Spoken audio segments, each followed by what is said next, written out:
everyone, and good afternoon. Thank you for joining us. I'm going to go ahead and share my screen here.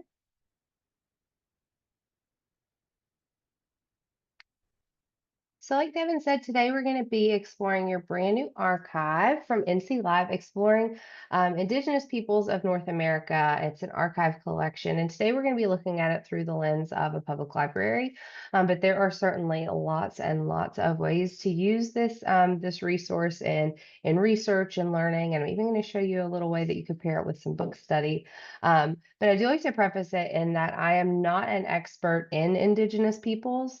But I am going to show you an overview of the archive and the different collections that are comprised here, and some different ways that you can use it in research, and really the tools and the features of the platform.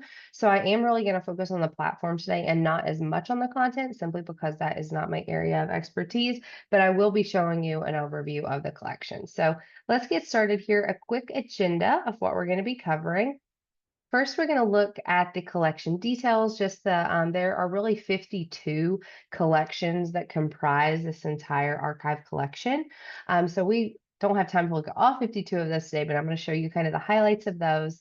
Then we're going to hop into the platform and explore the different tools and features. And then at the end, we'll have time for questions and support. But please, if you have any questions, please feel free to throw those in the chat as we go, and I'll answer them, and we can answer them at the end as well. So definitely ask questions as you have them. So I like to start with these archive trainings with kind of an overview of the different collections and where we're getting that information from, what institutions we've partnered with that comprise these collections. So you can see here, this is not all of them, but it is some of the major institutions that we have partnered with for this collection. Everything from the Federal Bureau of Investigation, the Library of Congress, Wichita State University. We have 5 collections partnered with them. A couple different libraries at Princeton. And then, of course, we also include some various personal collections in this archive, and then direct from source digitized newspapers from various tribes and tribal organizations. So a lot of different partnerships really make up this collection. And I think that's what makes it so interesting and gives it such a breadth of content. And before we get into the collections, I do like to review the content advisory. This database is a product of its time. We're looking at really primary and secondary sources from decades ago. And we know that language and things just shift over time naturally. So some of the content and language can be difficult for some readers to read, because we are talking about things such as the outright elimination by assimilation or detribalization of Indigenous identities. So keep that in mind as we are progressing and as you're exploring this archive. It is meant purely for academic research, for personal research, and certainly does not reflect the ideas or anything of Gale as an organization. And I'll show you where this lives on the landing page, so you can review this with any patrons or students who may have questions about the content. So like I said, I want to start with our collection details first of all, and you'll have a copy of these slides. Devin's going to share them with you. So you can see over 1.4 million pages comprise this collection, with resources everywhere from the 16th through the 20th century. Really provides a comprehensive record of historical events and cultural events of the Native peoples. A really wide variety of different content types here: manuscripts, newspapers, periodicals, different census records, organizational records, lots of different content types, like I said, to really just give you a full scope of the Native peoples and kind of every aspect. It's really balanced but focused, addressing issues, events, and people within the fabric of Native history. And it really takes an interdisciplinary approach. So this can be used in history, anthropology. We have some publications that are written in Native language. So we're talking about linguistics and language learning, just a lot of different ways and subject areas in which you could use this archive. So I wanted to include some key areas for research and different events that are covered. This is in no way a comprehensive list, but it is kind of a highlight of some of the topic areas that you can search for within these archives and explore. Everything from different missionary activities, lots of different information here on different mission schools from different religious organizations, Indian removal in terms of the Trail of Tears, different Indian wars. Again, the missionaries, different government and Canadian schools. There is quite a bit on Indigenous people of Canada and the First Nations included in this archive as well. Some information on the Dawes Act, post-war relocation, Indian civil rights, and regaining federal recognition. So again, you'll have a copy of these slides that you can this is an example of maybe some search paths that you may want to pursue. But all of this is really covered within this archive. And I mentioned briefly the different content types, but there really are, I find this part of kind of archive research so fascinating. All of the different content types, you tend to lose time. You're browsing through and reading through all of these really interesting and different content types.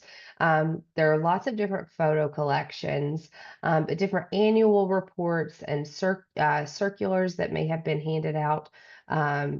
In tribal locations, different maps and drawings, some legal material, those population censuses, which can be really useful for genealogical research in the library space, different periodicals, newsletters, things like that. So really cool content types, I think, to give kind of a different level of context to these topics that you're researching. Devin and I talked about, sometimes you can look back and read, a lot of newspaper archives, which do certainly give you a good perspective on things, but being able to pair those archives with kind of a first person account of different events, or, a lot of natives would pass down their history verbally, like an oral tradition, and being written and recorded by someone and then shared. So you're really getting a lot of interesting firsthand knowledge in these content types. Some of the different tribes and tribal agencies that are represented here in this resource, again, you'll have a copy of these slides, but I did want to include, and this, again, is not a comprehensive list, but it is a pretty good list of what is covered here, and give you an idea of some different search paths again to explore.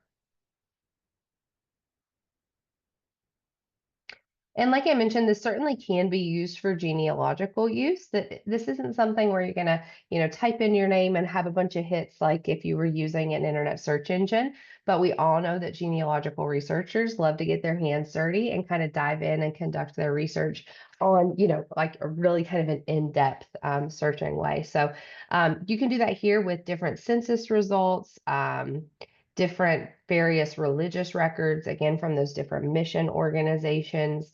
There are some statistical records and reports, but really that census data is a great way to research your family heritage. If you know that you have some Native American ancestry, this can definitely be used in that research. And I'll show you how to do that today. And then one thing that I really found interesting about this collection, if you are familiar with the novel Killers of the Flower Moon that came out last year, or the movie with Leonardo DiCaprio, we do have the Osage Indian murders, the FBI file on that case here in this archive. Some really fascinating information. You can see here everything from witness statements to news clippings from the time period, to photos. Really cool thing to be able to pair with maybe a book club or a book study that you're doing in your library. And I did just want to give a little shout out because through NC Live, you also have Literature Resource Center through Gale, which has some really nice literature content on Killers of the Flower Moon. So I thought I wanted to point out that that could be a way that you could use that in your library as well, to pair in kind of a unique way with a novel study. So some different tools and features that are present in this resource.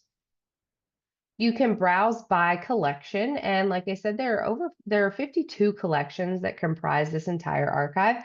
So you can go into each individual collection and browse. That's actually my preferred way of browsing because I like kind of sifting through the information that way.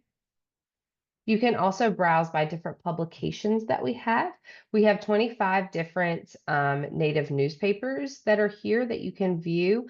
So you can browse through all of those different publications, and there are some limiters you can apply to target newspapers from a certain area or region or even country with Canada.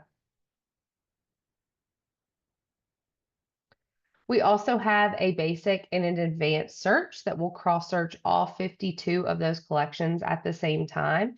And in the advanced search, you can apply some different limiters for content types or publication dates, even languages or the source library. I'll show you examples of both of these, but there are really a lot of different ways that you can explore and browse the content and narrow down your results. Because there are over 1 million different documents in this collection, it's nice, I think, to be able to browse in all of the different ways because you're going to get some different search results in all of them to really target and find what you're looking for specifically.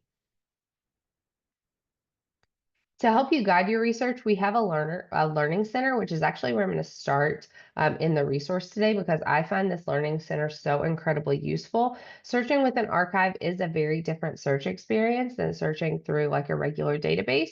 And there are some different tools and kind of tricks to help you search and browse easier. So the learning center is a great place to start and go back to frequently if you're having trouble finding the correct results. And to help you narrow your results, we have some unique tools, such as the term frequency tool, which will show you what number of documents were mentioned over the years, um, referencing a certain term. We have our topic finder tool, which is a big hit, and we also have some filters within our searches. So let's explore. I want to spend really the rest of our time today actually in your resource. So this is what the landing page looks like of your Indigenous Peoples of North America primary source archive here. You can see that content advisory that I mentioned lives right here on this main page. And this is really one of the only places that it lives. It's not something that you're going to see in each new page that you open up. So I do recommend pointing this out to your students and your patrons right off the bat. But here at the very top, best practice is to go ahead and sign in as soon as you access the archive.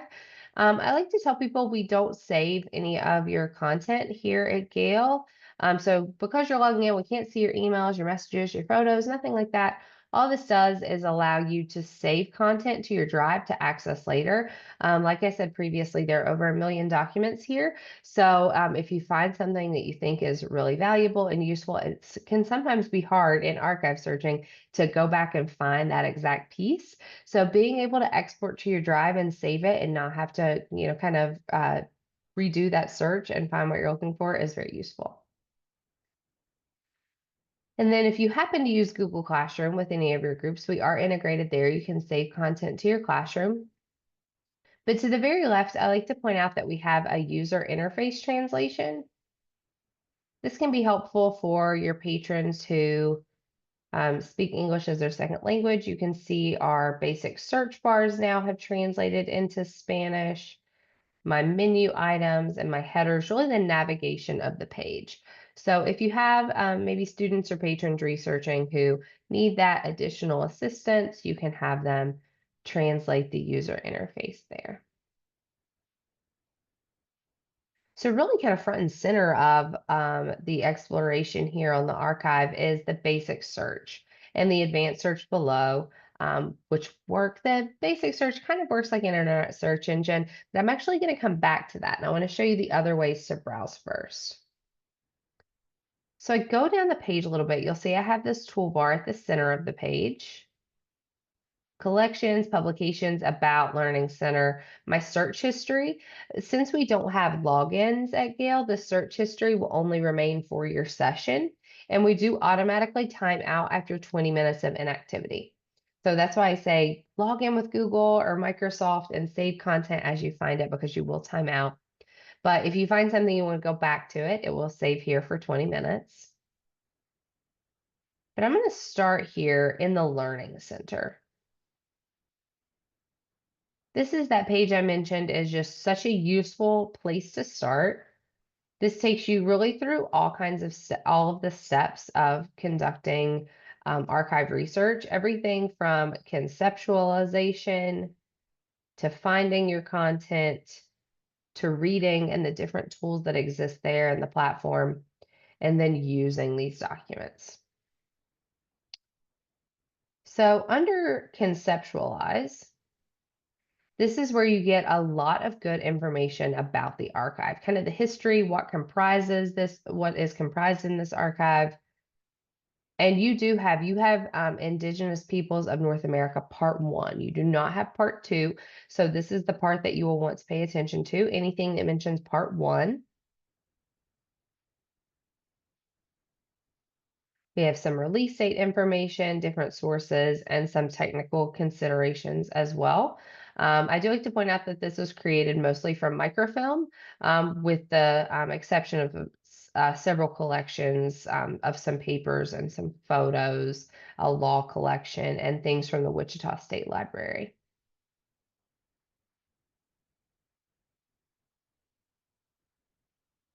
You can learn more about each of the different source collections. They're all listed here. So if you wanted to learn more about the Moravian archives, we have a little blurb here for each of them, really explaining the content, the dates, the number of documents, things included.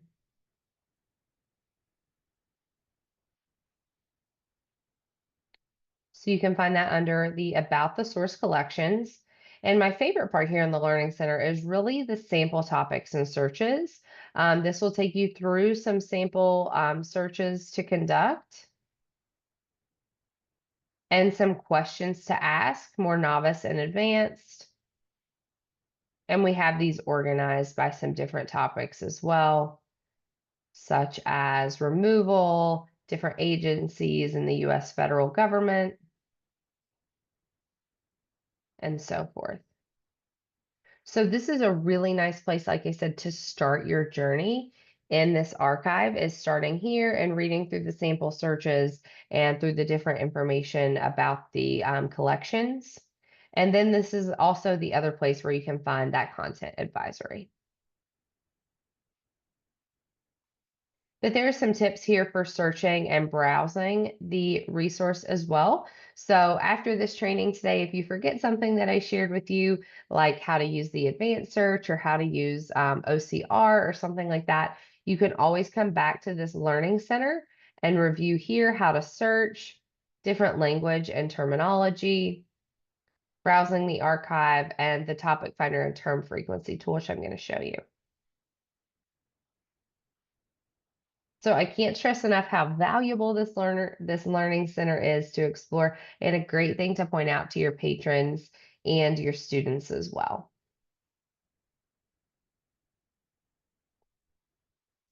So I'm going to go back to my main page by clicking on the Gale logo.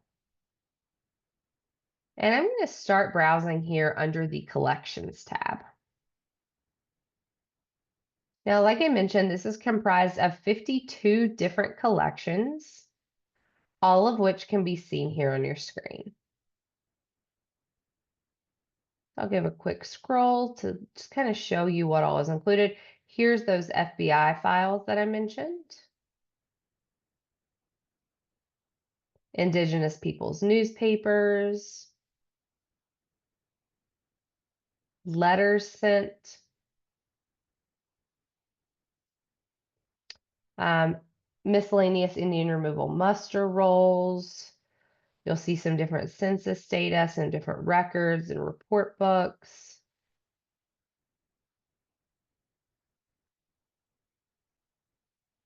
So hopefully you're seeing just how much content is stored here. And I love browsing by these collections. Like I said, that's really my preferred way to browse, just because I like kind of sifting through all of the content and seeing what is available in each of these. So I'm actually going to start here with the FBI file that I mentioned. This is the one that the Killers of the Flower Moon is based off of. So when I select one of the collections, I get a few different options. I can search within the collection. So this is going to be like that basic search, but now it's only going to browse that one singular collection. Or I can view all of the documents. On down the page, I get an overview of what exactly is included in this archive, some facts about the collection. So this is over 3,000 different pages during 1921 to 1923. And then I have all of the pieces that make up this collection below. And this one's a little different. This varies based on the content that's housed within the collection. But here we have just some different sections with dates. These are a lot of court records and witness statements and things like that. So we're going to click here on this section 16, this one.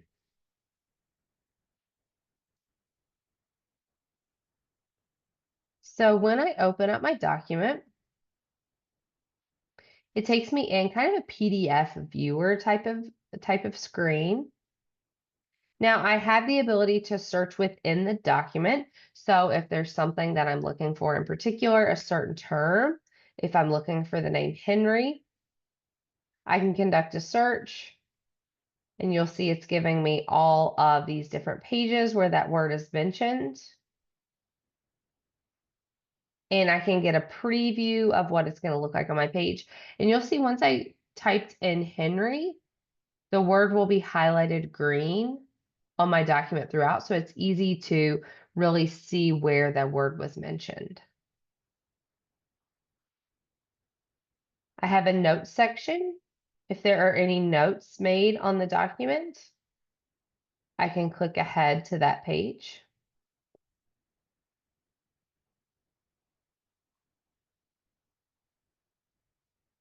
And you'll see I still have my search on for Henry, so that is remaining highlighted in the green text. Below the notes, we have an option for a different view. Now, I will preface this by sometimes saying that the OCR is not available for all of the text, and it's not incredibly perfect all of the time. You can see because these are scanned in and we're microfilm based, the majority of them, sometimes it can make it a little bit hard for the OCR scanning to work. But when it's present, you'll see I have some options. I can view the image. I can view both the text and the image, and you'll see some of this formatting here, especially because of the boxes and the page numbers and kind of this cutoff side. Some of it is formatted a little weird, but here when I get actually into the text that's happening, it's pretty accurate. So I wanted to show you kind of what that OCR looks like when it isn't perfect. Most of the time you can still make sense of what is being said in the document. And it's really clear once you get into like a block of standard text, then it's pretty accurate. But this is a nice way to kind of see side by side what you're reading as the scanned in version, the original document, and then the text version as well. And of course, this is has the option to be copied and pasted and things like that. You can also view just the text OCR if you like. When you're on the image, because these are scanned in, sometimes you need to adjust the brightness and contrast to make it a little bit easier to read. And you can do that on the screen as well. And if for some reason you would need to invert the document, you have that option too. You can view the full citation information for the page that you are on. You can see the source library here is the FBI. We have our microfilm number, our manuscript number, or two. So over here on my main document side, I have some tools as well. I can go through the page numbers by clicking these arrows up here at the top, or I can go into the drop-down menu and skip ahead to a particular page if I like.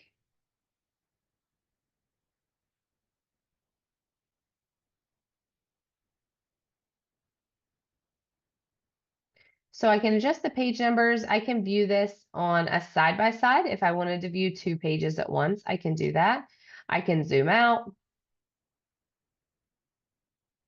I can zoom in. The zoom in is really nice because of, like I said, the quality, kind of the scanned in nature of this from the microfilm, especially some of these newspapers.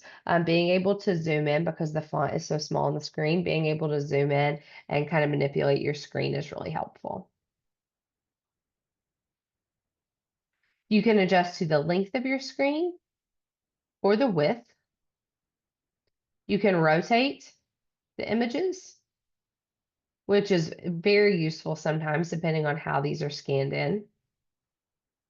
And then you can view in full page as well. I love this. You can just scroll through these different files and read these different documents in the full screen mode. That's really how I prefer it.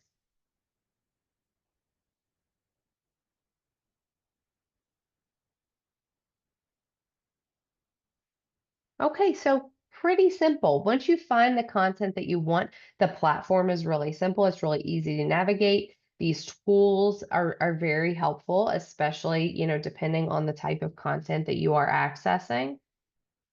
I can't stress enough how helpful the zoom is and being able to go full screen and rotate that page. So I'm going to go back to my page and click on another here. I'm going to go back to my primary sources landing page and then to my collections. And I wanted to show you what one of these census records looks like, just because genealogy research I know is so popular in the library world. So when I click on the census records, you'll see that it looks very much the same as the other collection I clicked on. I can search within the collection. I can view all documents. I'll click here in this main Cherokee census roll from 1835.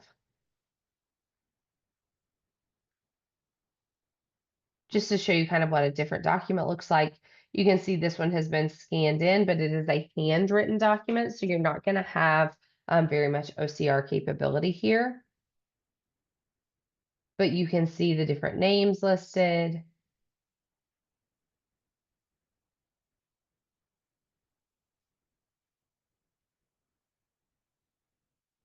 I think it's just so neat to be able to go back and see this just handwritten, these different names.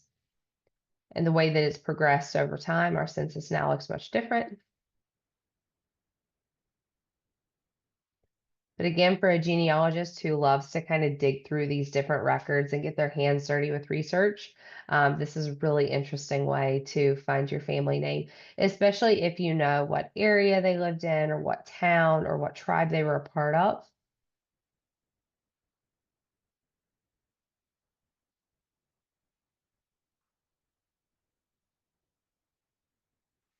And the census collections,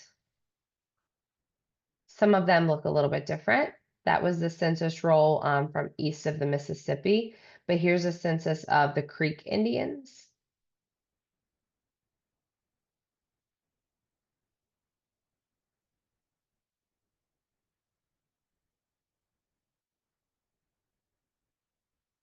Just so you can get an idea of how different some of these look.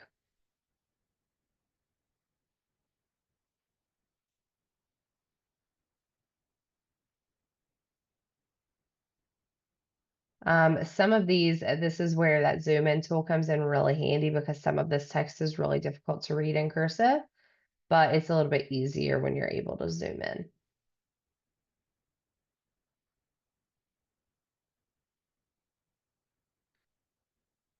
So that is how you browse by collection. And I can't encourage you enough to really come in here and hop into these different collections because there are so many different ones. A lot of these are photo collections as well.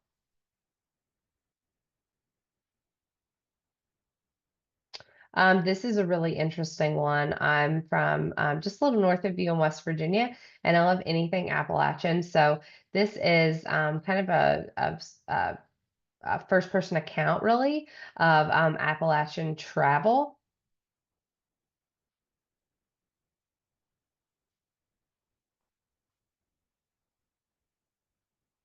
from the 1500s to the 1800s. And this actually starts with the natural history of North Carolina.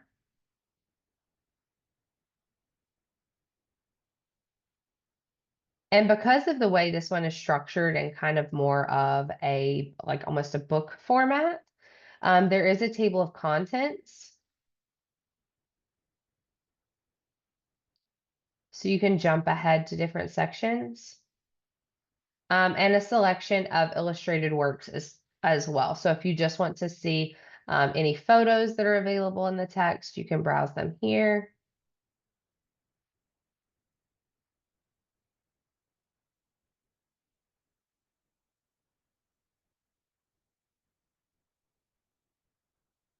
There's a map of North Carolina.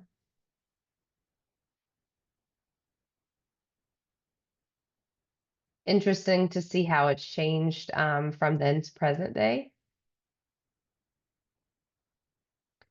But under this table of contents, this is nice to be able to jump ahead to different sections of these larger texts.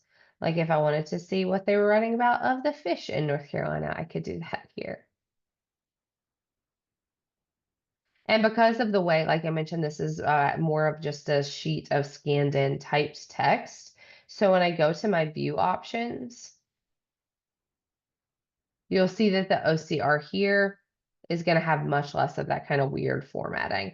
It does get messed up a little bit sometimes with the kind of graininess of the italicized text.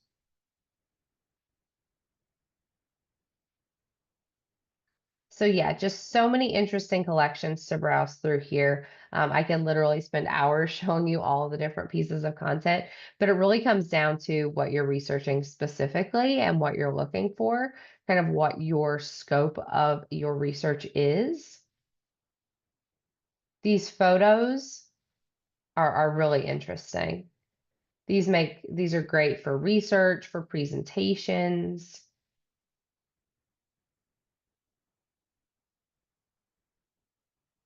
Just really interesting. And a lot of these do have a description on the back of really what's being photoed.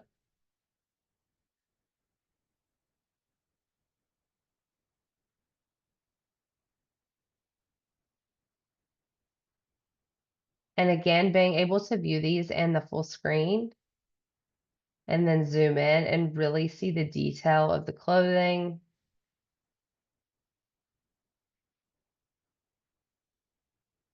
It's just something really, really different than being able to browse a purely newspaper archive.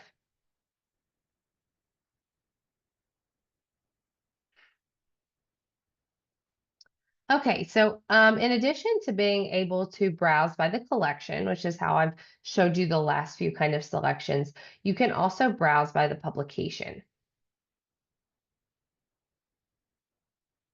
And like I mentioned, there are 25 different results. This monographs are not included here. This is just news publications. So you can see the 25 different results that we have here. Now, some of these are published by native schools, and some of them are actually published by tribes. So one that's actually published by the tribe is the Micmac News out of Sydney, Canada. You'll see we have the range here, quite a long range. So you can select the publication year that you're interested in, and then you'll see all of the different issues available.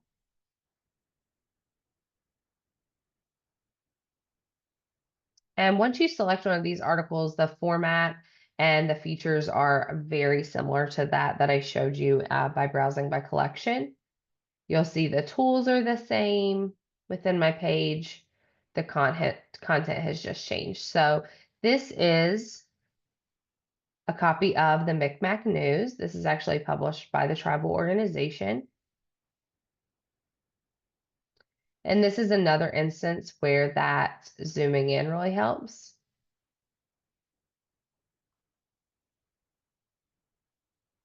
Being able to scroll and read this text.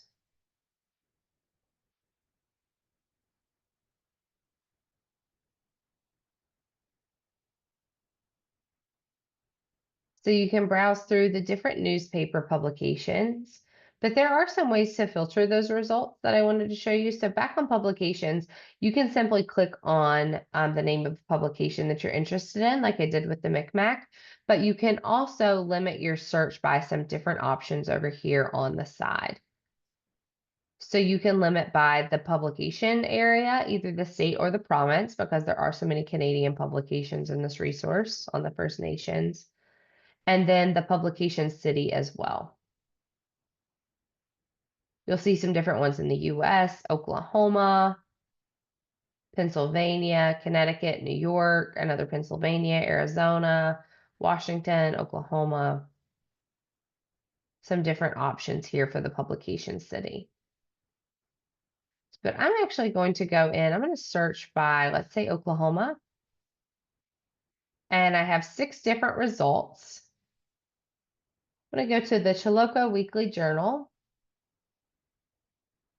And again, I can select my publication year. We just have this from 1906. I select my issue number.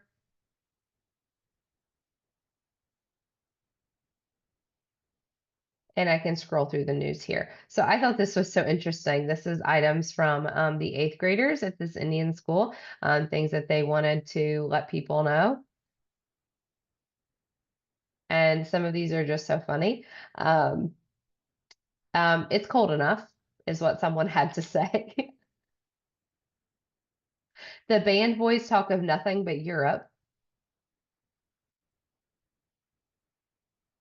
Mr. Riley Thompson is becoming a famous cake baker. You could see how this would be another kind of genealogical aspect if you were so lucky to find some of your family or ancestors that were mentioned in some of these publications. I think that would be so cool.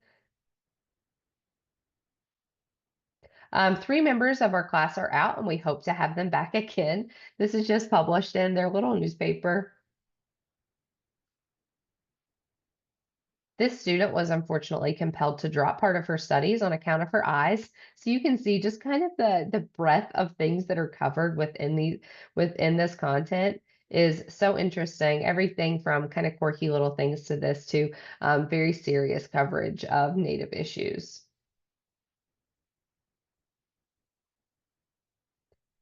So back on my publications, I wanted to show you one that we had a lot more copies of. So I'm going to click on the Indian School Journal. And you'll see we have issues of it from 1904 up to 1926. So you can select your year and your issue, and this is published in Oklahoma. Browsing this, I really prefer the table of contents method, and you can see the different things that are being covered. Maybe I'm interested in the Seminole Indians of the Florida Everglades.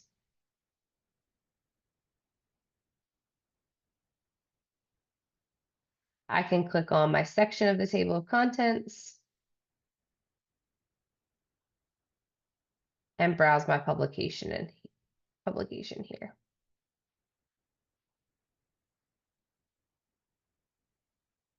Now, once you find something that you find is interesting and you want to save it for later, we signed into that Google Drive at the very beginning. So how do you actually push content out to your drive?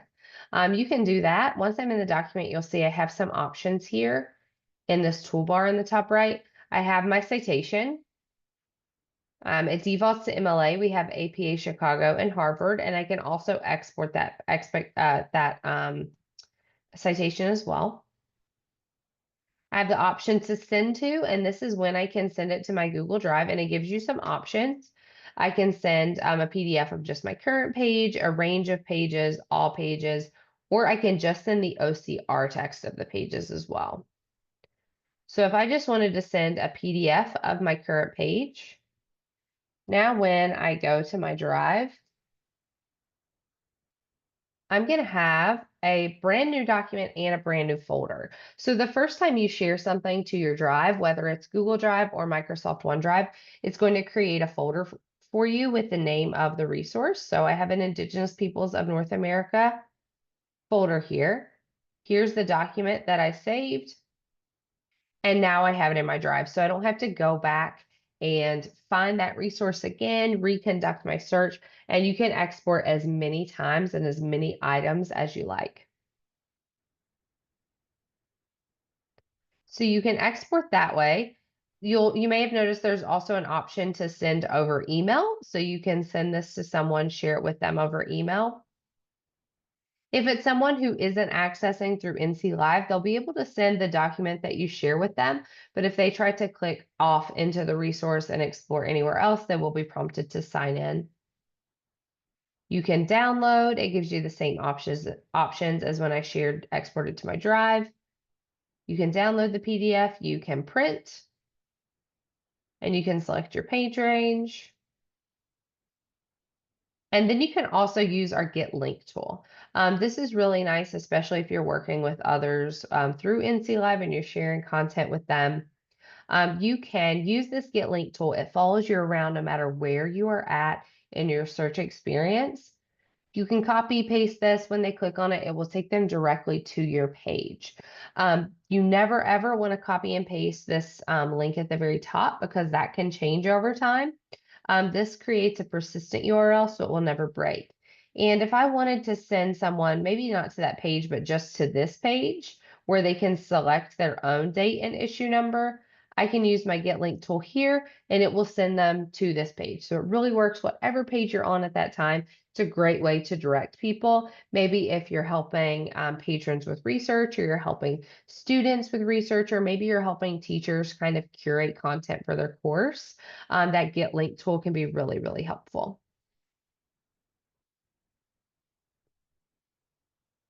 Okay, so back on my main page, that is how to browse by collection and by publication. But of course, really the most glaring and obvious way to search is with this basic search bar. So I wanted to show you how that works. So let's say I did a little bit of North Carolina history prep for this, and I learned that Pembroke is the name of the town that's the headquarters for the Lumbee tribe. So I can do a search for the town name of Pembroke, and you'll see the results it's pulling back. I have some monographs, some manuscripts, and some newspapers and periodicals that have mentioned this name.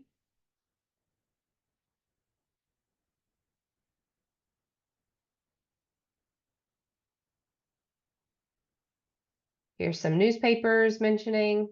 Here's some Lumbee mentioned. A Lumbee newsletter from 1971. So this is actually from a publication out of New York.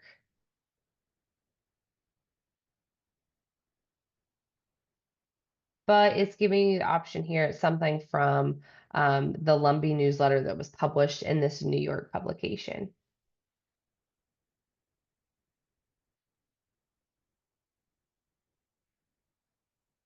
Sometimes you may need to adjust your search terms, get a little bit more specific based on what you're searching on. But see here, I have a whole section on North Carolina.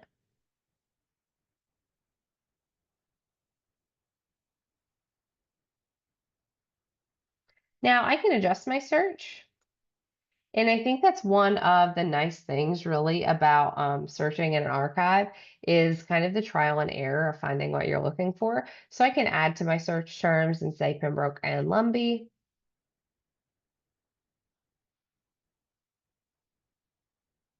View my results there.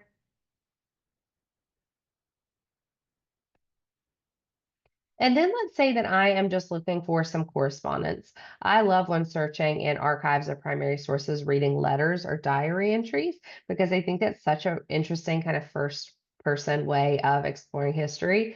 So let's say that I just want to, maybe I'm searching for a letter. I can conduct that search here with a basic search. And you can see I'm getting lots of results because anytime the word letter is mentioned in the document or in the title, I'm getting hits back. This one's interesting from the Indian Rights Association. Letter on opening of his reservation from Chief White Ghost.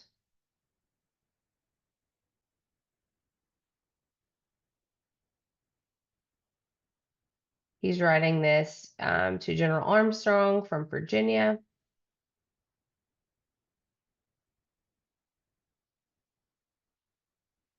And you can see just kind of the heaviness of some of this content, what is being discussed here.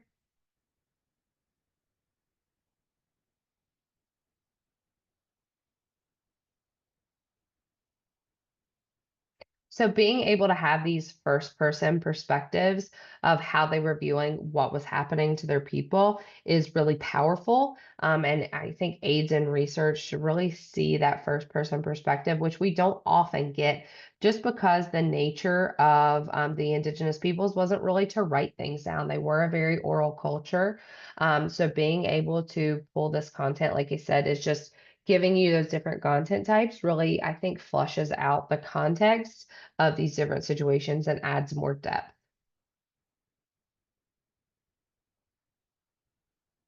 So I can search using that basic search bar for a letter, and I am going to get results. You can see some of which I got are very powerful, but it's a lot of them.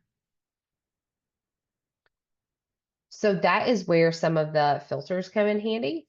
And you can see over here on the side, I have some filter results. So now that I'm in my search, when you get one that just pulls back a lot of searches, that may be too many results, instead of filtering and sifting through all of them, you can quickly apply these filters. So maybe I'm looking for something from a particular source library.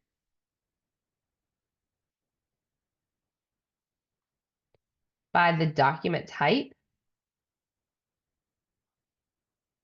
See here, maybe I'm looking for meeting transcript, different minutes from a meeting, a financial report, letter to the editor, diary entries that I mentioned. So when I apply those results,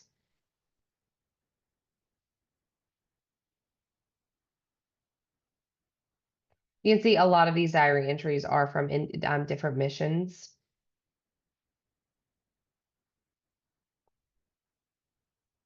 But those filters really come in handy to search and narrow your results.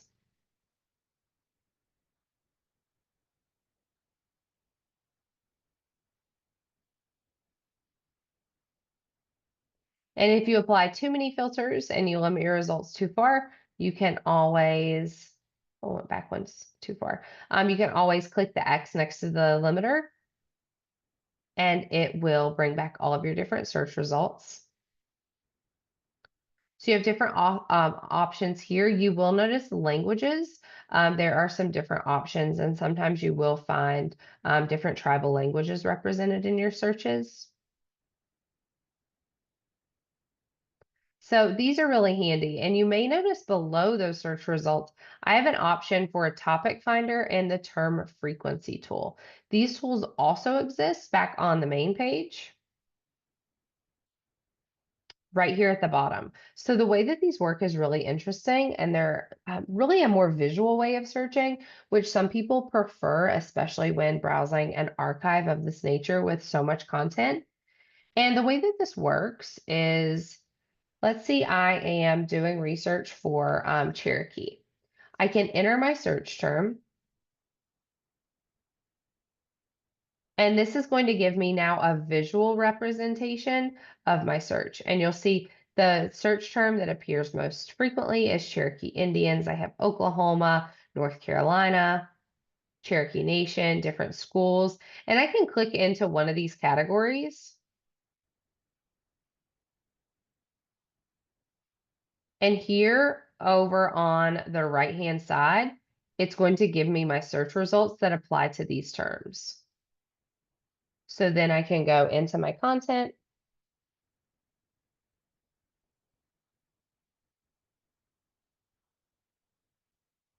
and see what it's pulling back.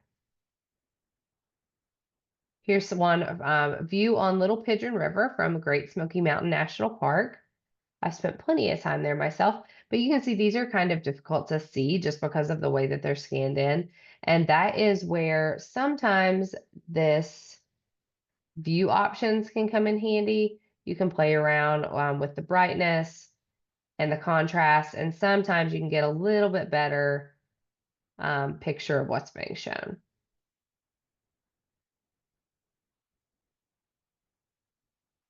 So this topic finder is a really great place to start your search, especially when you're not really sure what you are browsing for. And I think it's helpful to develop connections between subjects.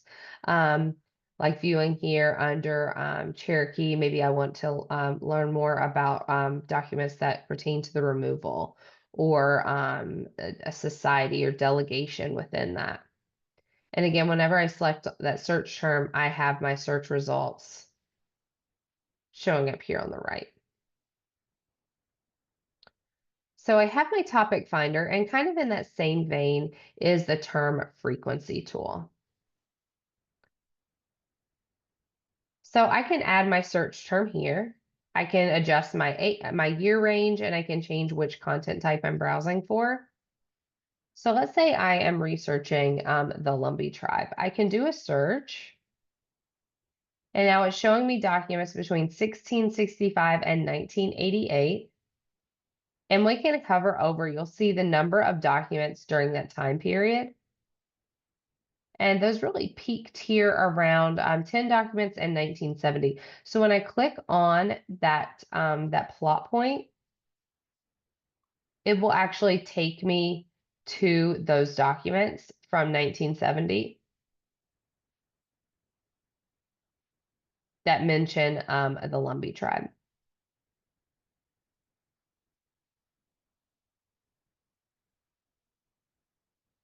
So this is really interesting if you're researching different trends over time periods or different things, kind of tracking how it changed over time. The term frequency tool is really nice. Or if you're looking at, when something kind of peaked, it can be very useful as well. So I showed you the basic search, but I also wanted to just quickly hop into the advanced search, because our advanced search is really easy and user-friendly. You can, of course, enter your different terms with your operators and special characters, and we have some different fields that you can apply here as well. But we also have some limiters down below that are that can be applicable just by clicking. So if you just wanted to view all of the photographs in the resource, you can check photographs and do your search. And it's just going to take me to everything that is labeled here as a photograph.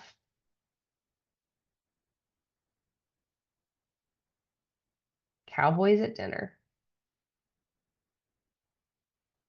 But also in my advanced search, so I have my different content types, my publication dates. I can look at illustrated works, different document types. Now I showed you the basic search example of searching for the word letter, and I did get lots of letter results back, but I can also search here by the document type, things that have been tagged as a letter correspondence, and I can search. And now I'm getting back all of the different letters if you're looking for really that first person perspective and that correspondence. And then one other thing, if you happen to be using this archive for any type of linguistics study or language learning, you can always browse by the language as well. And you'll see we do have some different native languages represented. You can select Cherokee and search. And now the only document types that I'm going to get have some level of Cherokee language within them.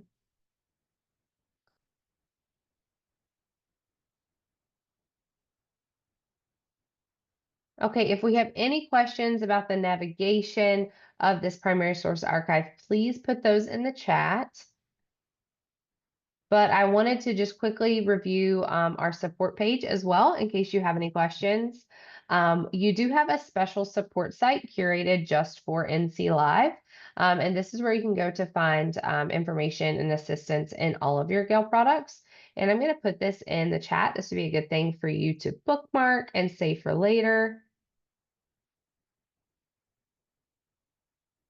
And on that support site, you'll see you can select your institution or your library name here in the space below. And then if you purchase any additional Gale products outside of NC Live, those will show up. It'll be a customized page for you. But just under NC Live, I can go to my training and marketing materials.